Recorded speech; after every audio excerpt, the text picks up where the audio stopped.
Chancellor Merkel is now saying she supports banning burqas in her country, saying, quote, wherever it's legally possible. Now, as we've been reporting, Germany has seen a massive influx of refugees over the past several years. Here now with reaction, the director of Jihad Watch, Robert Spencer, and from the Islamic House of Wisdom, Imam Muhammad Ali Elahi is with us.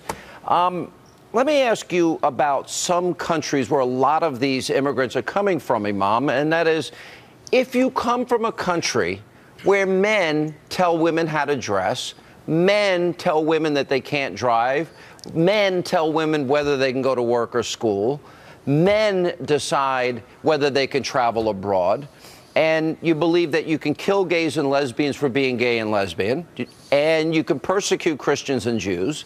If you come from that country and you want to come to America, aren't those values obviously contradict the constitutional democratic republic values of this country? The answer is yes, right? It does. The answer is yes. But you know, Sean, before we talk about Germany and other countries, let us talk about our home.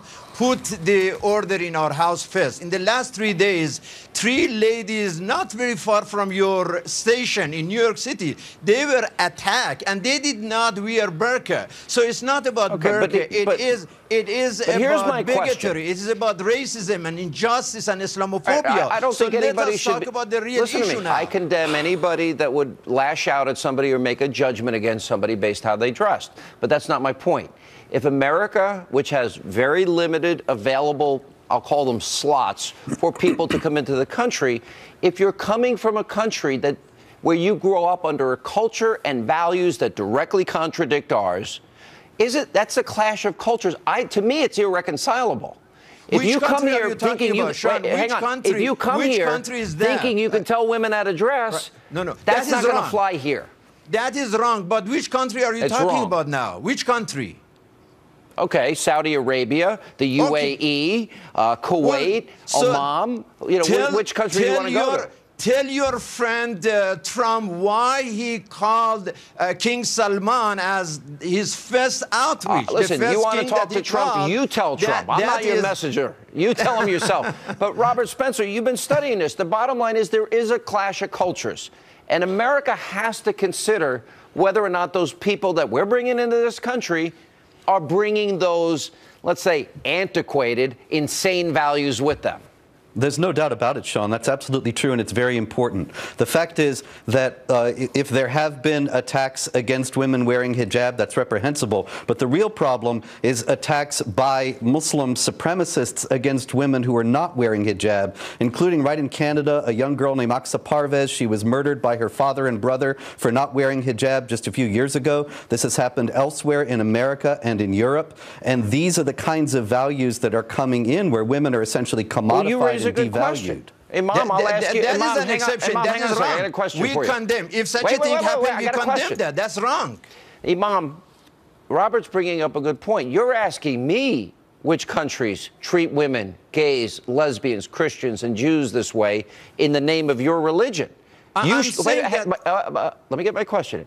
My question to you is, are you going to speak out and say Sharia law as practiced in those countries is abusive to those groups, abusive to women? Is it abusive?